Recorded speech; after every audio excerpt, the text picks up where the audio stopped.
After starting 4 companies here in Seattle and teaching entrepreneurship and innovation at UC Berkeley, I went to Washington, D.C. I first became, in early 2008, I first became the chief of staff for a U.S. senator. And then, as Ross said, I transitioned to become the first chief innovation officer to help rethink foreign assistance in the countries around the globe. It was a complicated time in 2008. When I arrived, oil prices and food commodity prices were skyrocketing to historic highs, wreaking havoc on families in America and businesses. We then transitioned to almost losing the U.S. economy in the financial crisis. Globally, we saw and experienced the worst urban natural disaster in modern history, the Haiti earthquake. The war was still raging in Afghanistan, and this was all punctuated by deteriorating bipartisanship. But I got the opportunity to work with some of the smartest, most dedicated people I have ever met in my life. Elected officials, civil servants, foreign service officers, not-profits, and yes, even some lobbyists who collectively responded quickly and thoughtfully to these crises.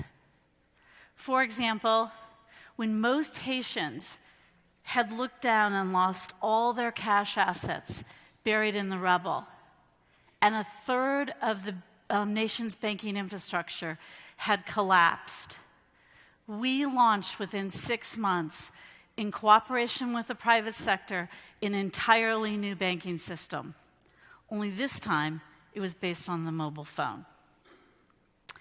These people that were so courageous and so heroic in responding to all of these crises, but when we were asked to come up with innovative ideas to prevent a problem here or abroad, we hit a wall, a bureaucratic wall.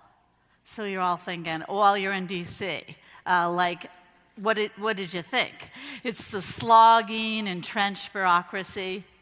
But that's not what I saw.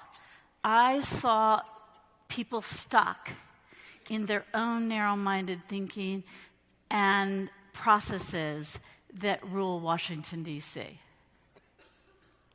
So I thought, this sort of feels like time travel. Only I wasn't time traveling to D.C., I was time traveling to the Detroit of the 70s. When everybody is actually in lines for gas, if they can find it, the Detroit car industry is churning out gas guzzlers. The whole auto industry is stuck in the status quo, and they're hoping, just hoping, they don't have to change. So what do? What do Americans do? We actually look elsewhere for the fuel-efficient and quality cars we need. For decades to come, the industry still sends down that assembly line much the same product until, of course, the sales fall through the floor. So I wondered, such hardworking, honorable people in these one-company towns, D.C. and Detroit, why had they missed this change? Well, it turns out that what keeps our large industries and our government from responding to new problems and new ideas is their own narrow-mindedness. And actually, it shows up everywhere. The irony is that we can very much see somebody else's narrow-mindedness or their narrow-mindedness someplace else. But in fact, it's that same attributes that trap us in our tunnel vision that impacts our personal lives and at work. Well, maybe you'll be happy to know that we're actually hardwired to be narrow-minded. And that's because that there's from the moment we get up, there is a barrage of more sensory data than we could possibly absorb, process, retain. I don't know if your morning's like mine, but when my alarm goes off, NPR is reporting the latest bad news in Syria. My husband wants to talk about what we're going to do that weekend. The sun is streaming in. I smell the coffee from the kitchen. So what do? I pick up my iPhone, I rifle through my emails, maybe I respond to some, I look at my calendar, and I haven't even gotten out of bed. Like, I am so overwhelmed. And it's getting worse.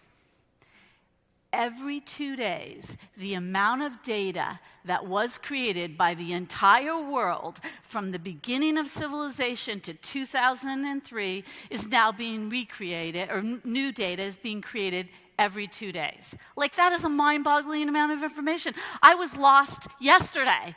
I can't imagine how I'm going to survive tomorrow. So this is where narrow-mindedness is actually crucial. It's crucial to our functioning. It allows us to make sense very quickly of all the things we're hearing, smelling, sensing, touching. We need to decide really quick which of those things we need to pay attention to and that we need to worry about, and the rest just dump, and maybe we'll get to it later. So this fast and frugal processing that we do in our brain is actually very helpful because it allows us to preserve a lot of that horsepower for the critical functioning things that we need to do during that day and beyond. So we ask ourselves how this narrow-mindedness shuts down innovation in things that could save our lives. So here are two researchers from an outpost in Western Australia. They thought that ulcers actually came from bacteria. But of course, everybody knew, including the science dogma, that ulcers are a result of spicy foods, right? And too much acid in our gut. And so they couldn't, and so that was what we thought. In fact, we all may have tucked in our pocket a package of Tums or in our purse. So these guys tried to get their science funded. Didn't get funded. They were literally laughed off the stage in science meetings. So Barry, the guy on your left, gets a little desperate. He decides to drink a petri dish full of this bacteria. Sure enough, he develops severe gastritis over the next couple weeks. But with a normal course of antibiotics, he is cleared completely. Now, if they thought he was crazy before, you can imagine. So they publish the results in a reputable journal, and what happens? The industry goes crazy. Top researchers in the world call these guys madmen, and they call their hypothesis crazy. Barry reports that at that time, after these findings had been published in a reputable journal, that the only people that would continue to report his findings are Reader's Digest and the National Enquirer. In 2005, these biorevolutionaries won the Nobel Prize for Medicine. Every year, 5 million people in the US are diagnosed with ulcers. 70 to 80% of people we believe in the developing world are carrying this ulcer-inducing bacteria in their gut. Stomach cancers used to be one of the most common cancers, thought to be a result of a prolonged ulcer that people lived with for years. Today, it is almost eradicated in the Western world. So we're left to wonder, what other discoveries are trapped in the labs because of the conventional thinking of not only the science and medical field, but of all industries?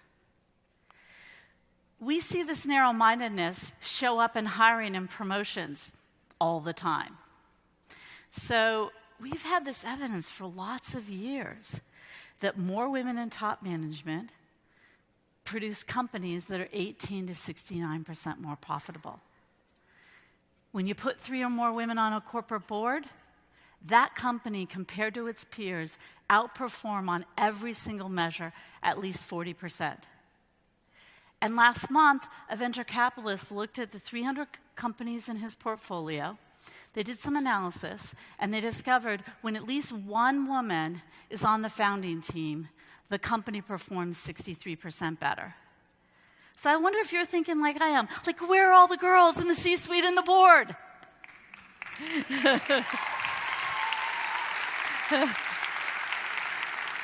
Narrow-minded thinking in management leads them to hire people that look just like them because it is comfortable and familiar, but we know it isn't more profitable. So let's look at our collective view of immigrants.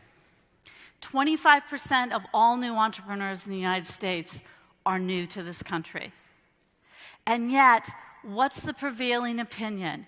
It's 14 million undocumented workers who are stealing my job and threatening my family's economic prosperity. But in fact, it's just the opposite. In 2010, 40% of the CEOs of the Fortune 500 company were an immigrant or a son or daughter of an immigrant. These companies employ over 10 million Americans. And I don't know about you, but I'm betting these new immigrants are going to create thousands of jobs as well. We also know that narrow-mindedness can just be overt discrimination and hatred. But more often than not, it's actually unconscious bias. Biases that we don't even know we have. So when 500,000 people of all races voluntarily took a test to test their own unconscious bias, 75% of them more often associated weapons with black faces than with white faces. So what happens when this unconscious bias shows up in our police departments?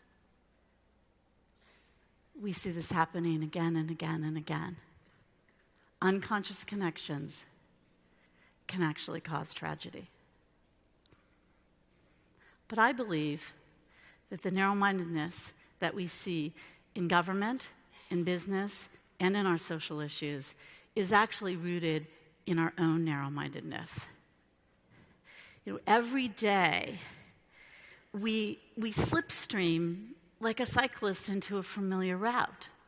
We turn to the same news stations, we read the same Twitter, Facebook, blogs, we hang out with the same people, we go to the same professional meetings, and soon, unconsciously, we are forming opinions of people and events based on this narrow information that we have seen affirmed again and again.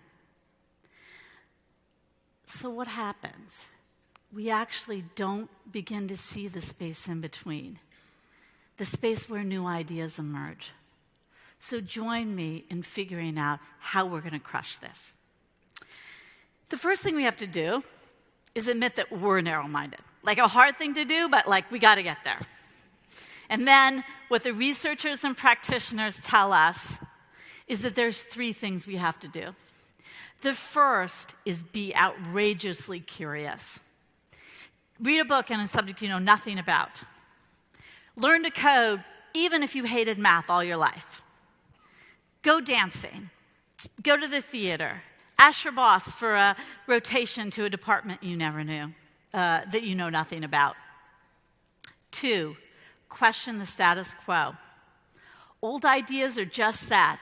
They're old and often outdated. If you look at any industry, new ideas, innovations come because somebody questioned the status quo. All you have to do is look at the birth of our country and short cycles in technology to understand that that didn't happen without somebody questioning the status quo. So I know in our own personal lives, how often have we heard, if it ain't broke, don't fix it. Well, maybe it is. And maybe we're just on autopilot. The third thing is be obsessive about diversity and dissent. Turns out we're more creative, and that's what the research says, when we're in a group that's more diverse. Foster dissent. If one person in a group feels differently than everybody else, even if they're wrong, the decision is more nuanced and better than if that person hadn't been there. So what's at stake? I believe that the vexing problems that are facing us, our communities, our government, and the world will only be solved if we crush this narrow-mindedness. Narrow-mindedness and our own brilliance innovation and our own brilliance starts where narrow-mindedness ends. Thank you.